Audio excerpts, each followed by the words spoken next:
حضرت حسن مسجد نبوی کے باہر کھیل رہے تھے اور آقا صلی اللہ علیہ وسلم اندر خطبہ دے رہے تھے جمعے کا.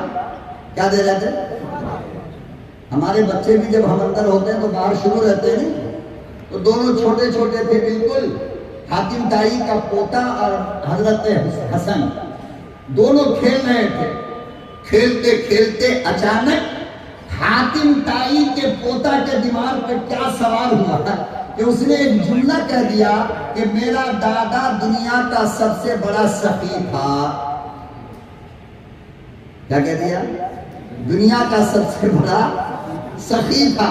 حضرت حسن نے پوچھا ارے وہ کیسے؟ کہا کہ دیکھو نا، میرے دادا حاتم تائی نے جو مکان بنایا تھا نا، اس مکان میں غریبوں کو دینے کے لیے گھی کا کاؤنٹر الگ تھا، چاول کا کاؤنٹر الگ تھا، آٹے کا کاؤنٹر الگ تھا، دال کا کاؤنٹر الگ تھا، شکر کا الگ، تیل کا الگ، مسالہ کا الگ. کہا میرے دادا نے اتنا کاؤنٹر غریبوں کے لیے بنا رکھا تھا. حضرت حسن نے کہا پاگل، میرے نانا سے زیادہ تھوڑی ہو سکتا ہے دل والا. کہا وہ کیسے؟ کہا میرے نانا غریب کو سب کاؤنٹر پہ نہیں بھگاتے تھے، ایک ہی جگہ سب دے دیتے تھے.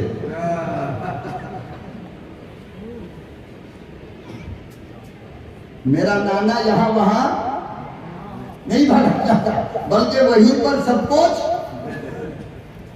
دے دیا کرتے تھے.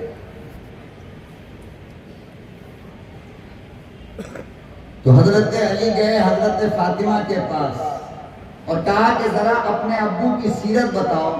کیا بتاؤ؟ سیرت. کہا کہ بتاؤں گی مگر میرے ایک سوال کا پہلے جواب دے دو. کہا کیا؟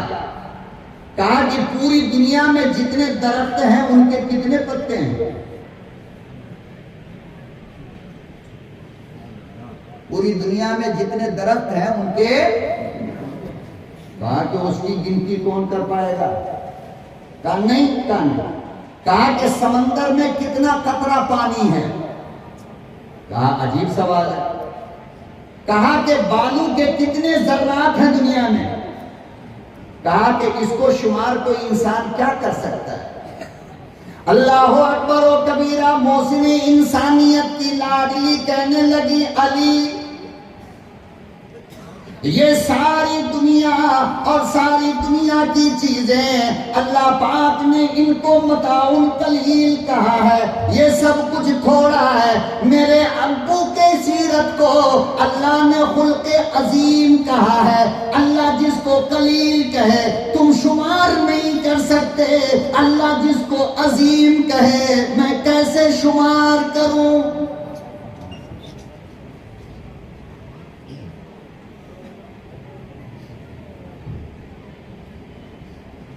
جو کچھ دیا اللہ نے میرے نبی کو، میرے محبوب کو، وہ کائنات میں سب سے اعلیٰ عطا فرمایا ہے. مزاج اعلیٰ، اصحاب اعلیٰ. دنیا میں آج تک کسی کو اللہ نے ایسا یار نہیں دیا جیسا یار میرے محبوب کو دیا ہے کہ ایک اشارہ ملا تو بدر اور حنین میں اپنی گردن کٹوا لی. ایسا یار، ایسا دوست، ایسا عاشق کائنات میں اللہ نے کسی کو نہیں عطا فرمایا.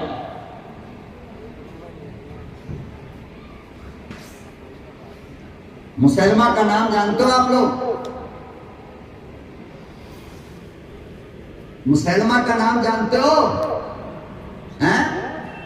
مسلمہ یہ وہی آدمی ہے جس نے نبی ہونے کا دعویٰ نبی کے زمانے میں کیا تھا. کیا کیا تھا؟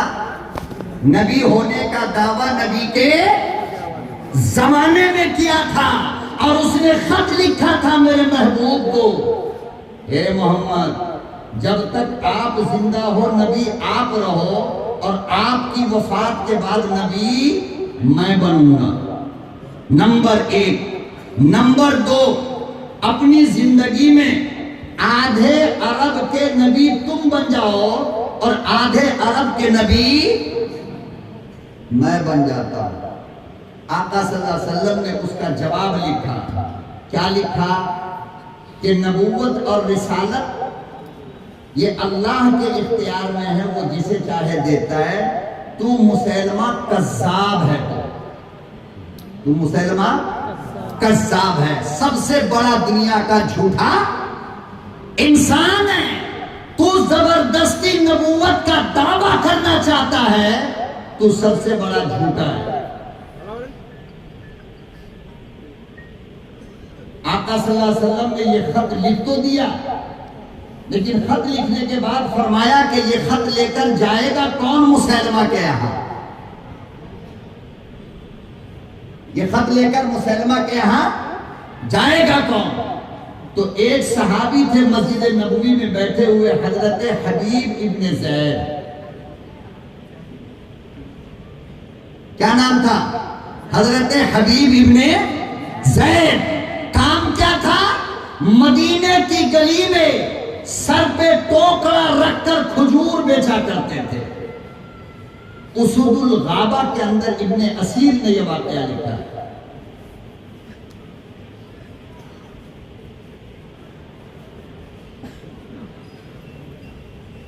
کھجور بیچا کرتے تھے، جلدی سے کھڑے ہو گئے، اور ان کے 11-12 بچے تھے۔ کتنے؟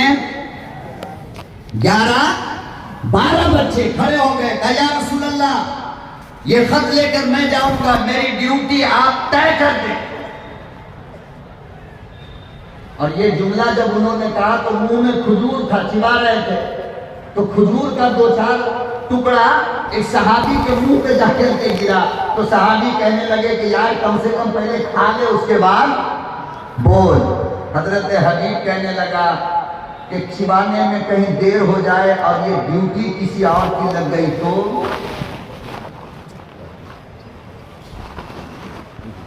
آقا صلی اللہ علیہ وسلم نے اپنی تلوار دیا، اپنا گھوڑا دیا، اور فرمایا کہ حبیب ذرا ڈٹ کے جانا۔ کیسے جانا؟ ڈٹ کے جانا۔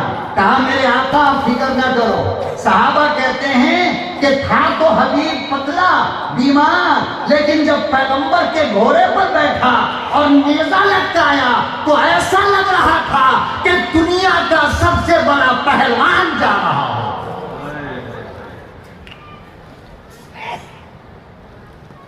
گیا مسیلمہ کے یہاں، لاکھوں فوجی کے بیچ میں مسیلمہ بیٹھا ہوا تھا۔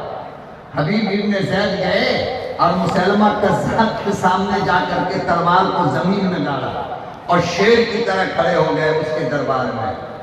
مسیلمہ نے پوچھا تم کون ہو؟ کیا پوچھا؟ کون ہو؟ حبیب ابن زید کہنے لگے کتنا بڑا پاگل ہے، چہرہ دیکھ کر کے نہیں سمجھتا کہ محمد کا نوکر ہوں۔ چہرہ دیکھ کر نہیں سمجھتا کہ محمد کا نوکر ہوں۔ پتہ یہ چلا کہ محمد کا نوکر ہونے کے لیے چہرے پہ داڑھی رکھنا، داڑھی نہیں ہوگی تو نوکر کی لسٹ سے نکل جاؤ گے، پتہ ہی نہیں چلے گا۔ جاؤ نا کشن گنج اسٹیشن کے اوپر، کل دیکھو جا کر کے کتنے مسلمان ہوں گے مگر سلام کرنے کی ہمت نہیں ہوتی۔ کیوں؟ اس لیے کہ نہ سر پہ ٹوپی ہے، نہ چہرے پہ داڑھی ہے، نہ ماتھے پر نماز کی نشانی، نہ اسلام کا لباس ہے، تو ہم کیسے سمجھے کہ مسلمان ہوں؟ سمجھ میں کیسے آئے گا؟ ارے نوکر بنو گے، محمد عربی کے غلام بنو گے تو رب کی قسم ارے دریائے دجلہ کا پانی بھی تجھے پہچان لے گا، اور جنگل کا شیر بھی تجھے پہچانے گا کہ یہ محبوب دو عالم کا غلام جا رہا ہے۔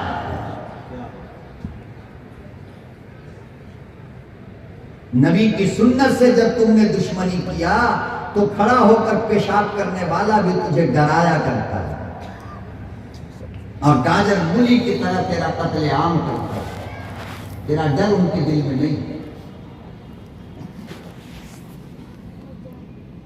حبیب ابن زید کہنے لگے چہرہ دیکھ،